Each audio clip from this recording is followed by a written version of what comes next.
reste-t-il de nos amours? Que reste-t-il de ces beaux jours?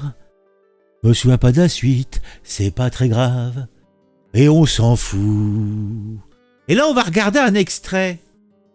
Le fameux extrait où on a César qui nous dit « Tu me fends le cœur, tu me fends le cœur !» Et parce que là, dans cette histoire-là, on va avoir droit à une jeune femme qui, elle aussi, a eu le cœur fendu. Et pas que ça, hélas. Tu me fends le cœur, hein? Oh non, César. Pas de César, tu me fends le cœur. Tu me fends le cœur. Tu me fends le cœur. Oh! Et alors, ne jouons plus, non? Qu'est-ce qu'on fait? À moi, il me fend le cœur. À toi, il te fait rien. À toi, il te fait rien, alors. Oh, très bien. D'accord. Ah, le margoulin. Eh ben, on va parler aujourd'hui d'un margoulin un petit peu dans le même genre, peut-être un petit peu moins grassouillet. Et on va parler de cette jeune femme qui a trouvé l'amour, en tout cas qui a cru trouver l'amour sur les réseaux sociaux. Vous connaissez les réseaux sociaux, ce sont plutôt ces plateformes magiques où l'on peut rencontrer l'amour, se faire des amis et parfois tomber dans les griffes de personnes mal intentionnées. Et dans ces cas-là, eh ben, c'est un peu dommage puisque ça part mal. Ah. En fait, ce que je vous raconte là, c'est ce qui est arrivé à une adolescente de 17 ans qui a été séduite par un Roumain de 21 ans en situation irrégulière. On va faire taire ça, voilà.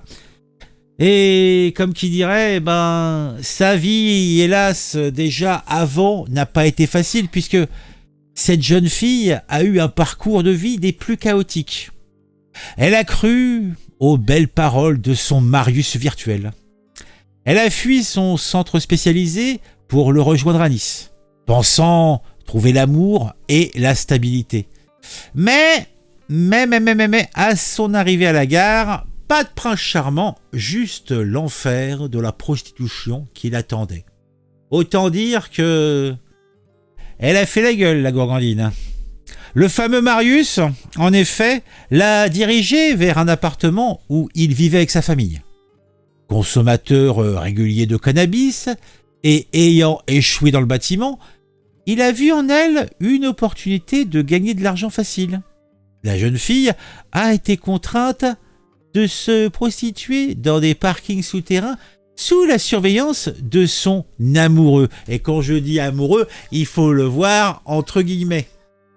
Mais une belle histoire ne peut pas s'arrêter là.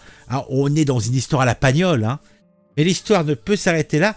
La jeune fille, apeurée, avait quand même un minimum de jugeote, donc elle a prévenu la police. Elle a affirmé avoir été contrainte à jouer la prostitute. Mais elle a également dit qu'elle avait été wallée par Marius. Donc, ce dernier a été présenté, bien sûr, en comparution immédiate. Et il a réclamé un délai pour préparer sa défense, à n'en pas douter, sous les bonnes sollicitations de son avocat.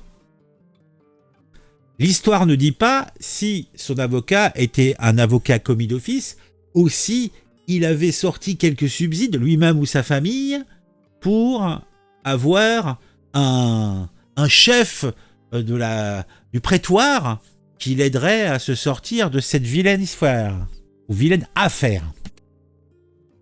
Donc, suite à ça, il a été remis en liberté sous contrôle judiciaire, en attendant son procès en octobre prochain. Alors, qu'est-ce qu'il faut retenir de cette histoire, de cette sombre histoire, dirais-je même ? Déjà que les réseaux sociaux peuvent être un terrain miné pour les plus vulnérables. Que la prostitution est un fléau qui continue de sévir, même dans les parkings souterrains. Endroit insalubre où il ne faut pas bon respirer. Et surtout, que la justice parfois semble bien naïve en remettant en liberté des individus dangereux. C'est un peu ma réflexion. Bon, on va développer un petit peu tout ça en lisant en travers cet article qui nous vient de Nice Matin. Alors, séduite sur les réseaux sociaux, l'adolescente se retrouve prostitute à Nice. Oh, c'est pas beau, c'est pas propre cette histoire. La malheureuse, au parcours de vie cassé, accrue aux sirènes d'un Roumain de 21 ans en situation irrégulière. À la gare, ce n'est pas l'amour qui l'attendait, mais l'enfer de la prostitution. Oh, c'est pas beau, c'est pas propre. Un dossier singulier, c'est ainsi que l'a qualifié le président du tribunal correctionnel de Nice, Alain Chamama. Singulier et sordide. Un Roumain de 21 ans, en situation irrégulière sur le sol français, comparaissait pour proxénétisme aggravé. Jouant les jolis cœurs sur les réseaux sociaux, il avait réussi à séduire une jeune fille de 17 ans.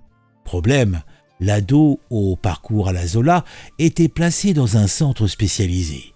Conquise, cette jeune fille fragile, au parcours de vie cassé, décide de fuir et de se rendre à Nice.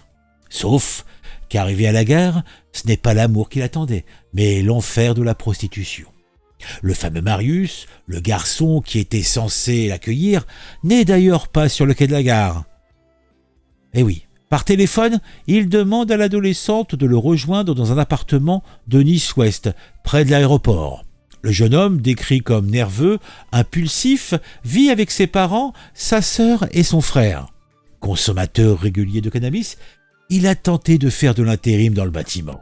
Il n'a fait que tenter, hein. Parce que le bâtiment, ça implique de travailler, hein. En général, c'est fatigant. Dès la première conversation, la jeune fille pose une question. « Comment gagnes-tu ta vie ?» La réponse du prévenu, qui avait pris le pseudo de Marius, est glaçante. « Je vais la gagner avec toi !» Des annonces sont alors postées et la jeune fille est contrainte de se prostituer dans des parkings souterrains. 2 rapports factuels complets. Marius attend non loin et encaisse la monnaie. 100 € par rendez-vous. Apeurée, la jeune fille prévient alors la police. Elle affirme avoir été contrainte à se prostituer, mais également avoir été volée par le fameux Marius. Présenté en comparution immédiate, le prévenu a réclamé un délai pour préparer sa défense. Savait-il que la jeune femme était fragile ? Oui, répond-il à la barre, elle a un bug dans la tête. Sous le coup d'un arrêté de reconduite à la frontière, intervenu le 6 juillet 2023, il avait été placé au centre de rétention administrative, puis expulsé. Mais il était revenu sur le sol français. Il sera donc également poursuivi pour entrée illégale sur le territoire national. Il sera jugé pour ce fait et proxénétisme aggravé en octobre prochain. La victime, elle, a été rapatriée dans son département d'origine. Estimant ces garanties de représentation trop faibles, ajoutant que le prévenu ne vit que d'expédients de l'intérim non déclaré, le procureur avait réclamé son maintien en détention. Contre toute attente et confiant dans la nature humaine, le tribunal a remis Marius en liberté sous contrôle judiciaire. Il devra réaliser une expertise psychiatrique. Il a, bien sûr, interdiction d'entrer en contact avec la victime. Oui, je l'oublie complètement, a assuré le prévenu. Ne reste plus qu'à espérer qu'il se présente à son procès. Bon, il y a quand même peu de chances qu'il se présente, hein, soyons clairs. Mais bon, on retombera dessus, parce que il semblerait que la France étant un pays de cocagne pour lui, hein, où il peut faire toutes ces choses indignes, sans risquer grand-chose, contrairement à son pays, peut-être la Roumanie, où les règles sont peut-être un petit peu moins laxistes. Ouf, j'ai trouvé ça intéressant. Je ne sais pas ce que vous en pensez, vous, mais moi... ça m'a donné du bonheur, hein, voir un salopio comme ça, et puis ça m'a permis d'évoquer Marius, Pagnol. Ah, région PACA, région de bonheur. Hein. Bon, vous me mettez un petit j'aime, vous mettez un petit commentaire, hein, pour le plaisir, hein, pour le bonheur. Dites-moi ce que vous pensez de tout ça. Vous pouvez également vous abonner à la chaîne si vous regardez régulièrement mon contenu et que vous trouvez ça sympa. On se retrouve très vite pour une nouvelle vidéo sur un sujet qui m'a intéressé et qui, je l'espère, vous intéressera aussi.